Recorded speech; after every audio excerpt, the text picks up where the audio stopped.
राधे राधे बच्चों। अब हम स्ट्रिंग मतलब डोरी के बारे में पढ़ते हैं। काफ़ी इम्पोर्टेंट टॉपिक है। तो स्ट्रिंग हमारे पास में दो तरह की होती है।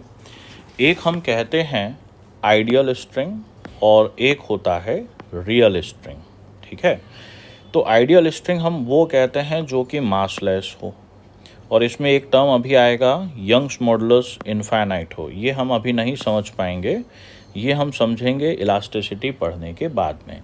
लेकिन बस आप इतना ध्यान रखिएगा कि उसका यंग्स मॉडुलस इनफाइनाइट है, इसका मतलब वो इनएक्सटेंसिबल है।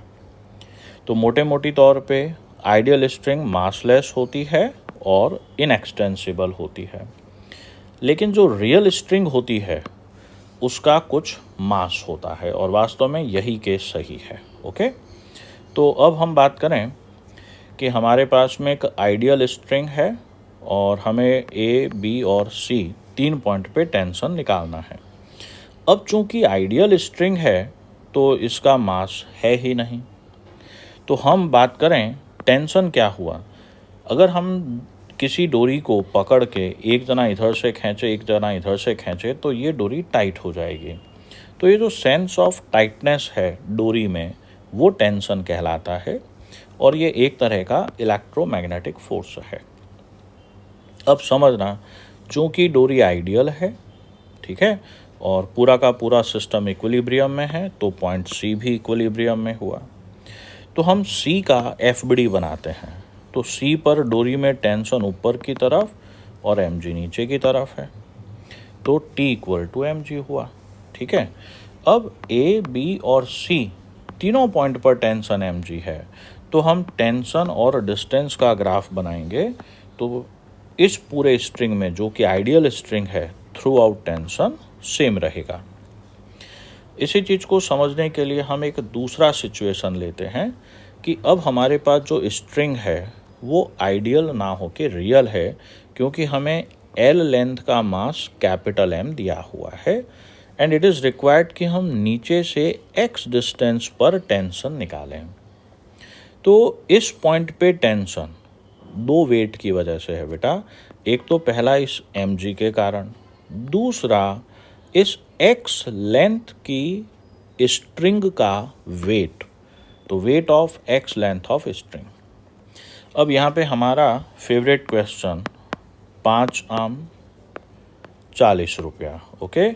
तो एक आम कितना सही 40/5 8 रुपया। ठीक है। यूनिटरी मेथड यहाँ पे काम आएगा।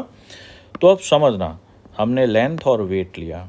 अगर लेंथ कैपिटल एल लेते हैं तो हमारा वेट कितना हुआ M G, capital M G. Unit length का वेट क्या होगा M G by capital L. तो एक्स लेंथ का वेट क्या होगा M G by L times of X. Okay. तो हमारे पास में इस पॉइंट पे टेंशन जो हुआ वो small M G plus capital M G by L times of X. इस पूरे में से अपने जो कॉमन आता है कॉमन ले लीजिए। इसको अपन इस तरह से लिख दिया। अब यहाँ पर इसका ग्राफ बनाना चाहें तो बेटा बेसिक मैथ्स बहुत इंपॉर्टेंट है। y equal to m x plus c से कंपेयर करेंगे। c पॉजिटिव है, मतलब ग्राफ y एक्सिस को ओरिजिन के ऊपर काटेगा। यहाँ पर स्लोप भी पॉजिटिव है, तो ग्राफ ऐसे जाएगा। ओके। सेम क्वेश्चन, अगर हमें टेंशन ऊपर से x डिस्टेंस पर पूछा होता, तो अब इस पॉइंट पे टेंशन इस लेंथ के वेट के कारण भी होता, और ये लेंथ है कैपिटल एल माइनस एक्स। तो अब हमारे पास में क्या हो गया M G plus weight of L minus X length of string. तो यही चीज़ यूज आएगी, बस इसमें एक्स की जगह पर कैपिटल एल माइनस एक्स आएगा। तो ये रहा। इसको थोड़ा सा रीडिस्ट्रीब्यूट करके लिखेंगे तो हमारे पास में ये इक्वेशन आ गया।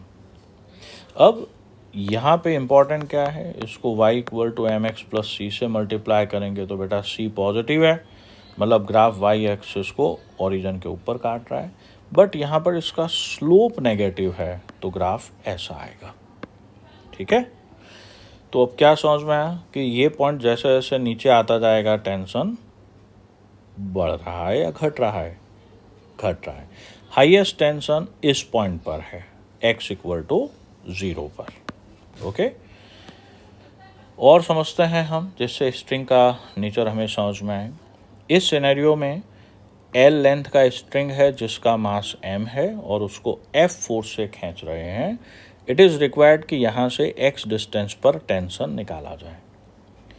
तो यहाँ से जो फोर्स हमें आगे की तरफ खींच रहा है वो है F cos थीटा। अब हम इस पूरे को 2 ब्लॉक प्रॉब्लम में कन्वर्ट कर देंगे। यहाँ पे यूनिटरी मेथड से इस पूरे को एक मास और इस पूरे को दूसरा मास मानेंगे।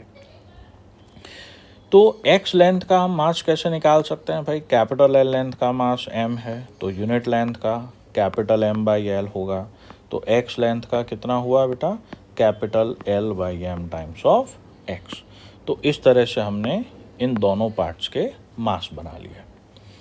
अब इसको हमने 2 ब्लॉक सिस्टम में बनाया कि भैया एक मास है m2, दूसरा मास है m1 और इसको हमने F फोर्स से थीटा एंगल पर खींचा है। ओके, तो अब हमारे पास में ये रहा, इस पॉइंट पे टेंशन निकालनी है। तो अब y डायरेक्शन में तो फोर्स 0 है क्योंकि मोशन हो ही नहीं रहा। तो हम x डायरेक्शन की बात करेंगे तो टेंशन यहाँ पर है।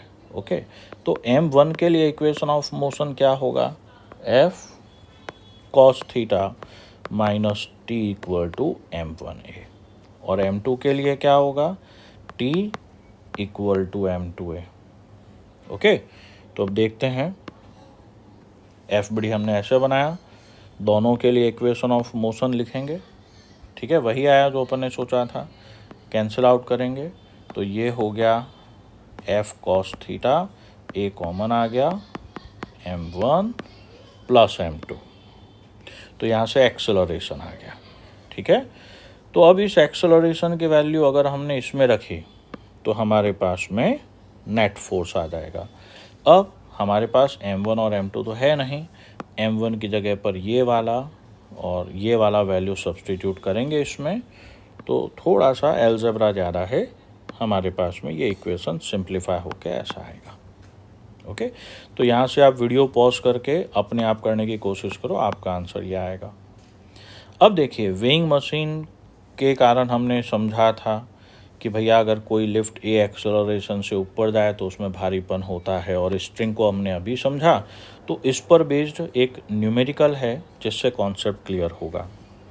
सवाल क्या है कि breaking strength of a string is 800 newton, कि ये जो स्ट्रिंग है ना 800 न्यूटन के फोर्स पर टूट जाती है, और एक बंदर जो 50 किलो का है, मतलब कितना फोर्स लगा रहा है बेटा? 500 न्यूटन का फोर्स लगा रहा है।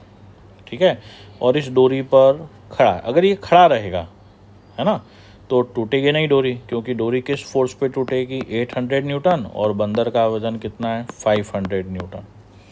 तो ये किस एक्सेलरेशन से ऊपर जा सकता है? तो समझना, जब कोई सिस्टम ए एक्सेलरेशन से ऊपर जाता है तो normal reaction m times of g plus a होता है। अब यहाँ पे ये जो टेंशन है ना, ये टेंशन 800 न्यूटन से छोटा होना चाहिए। तो m की जगह 50, g plus A should be less than और इक्वल टू 800। अब हम इसको इससे कैंसिल आउट करके a का वैल्यू निकालेंगे, जो हमारे पास में इतना आ गया। ठीक है, इसका मतलब अब देखो, ये बेसिक मैथ्स का कौन सा इन इक्वेशन वाला पार्ट है। फिजिक्स कहाँ तक यूज़ आ रहा है? फिजिक्स यहाँ तक यूज़ आ रहा है। ठीक है, तो अब हमें इससे क्या मालूम पड़ा कि जो बंदर है मैक्सिमम इस एक्सेलरेशन से ऊपर जा सकता है। यही सवाल थोड़ा ऐसे आ जाए कि भैया अब डोरी का ब्रेकिंग स्ट्रेंथ 500 न्यूटन है, लेकिन बंदर भैया अपना हैवी है 75 किलो का है। तो जैसे ही बंदर इस डोरी को पकड़ेगा तो 750 न्यूटन नीचे फोर्स लगा, डोरी टूट जाएगी। तो अब सवाल पूछ रहा है कि ये किस एक्सेलरेशन से नीचे उतरे कि डोरी भी ना टूटे और बंदर के लगे भी ना। तो जब कोई सिस्टम ए एक्सेलरेशन से नीचे जाएगा तो डोरी में टेंशन इतना होता है, और ये टेंशन जो है should be less than 500 Newton. तो सारे वैल्यू m की जगह 75 लगाएंगे। ठीक है, और सारी वैल्यू कैलकुलेट करेंगे तो हमारे पास में वापस इन इक्वेशन का ही प्रॉब्लम आएगा। ठीक है, तो यहाँ से मिनिमम एक्सेलरेशन हमारा ये रहा। तो अगर बंदर का वजन ज़्यादा है और ब्रेकिंग स्ट्रेंथ कम है तो हम इस डोरी से नीचे उतरने का ट्राई कर सकते हैं, लेकिन हमें एक्सेलरेटेड होना पड़ेगा इतना। इससे ज़्यादा एक्सेलरेशन है तो कोई नुकसान नहीं है, लेकिन कम नहीं होना चाहिए। ठीक है, राधे राधे बच्चों।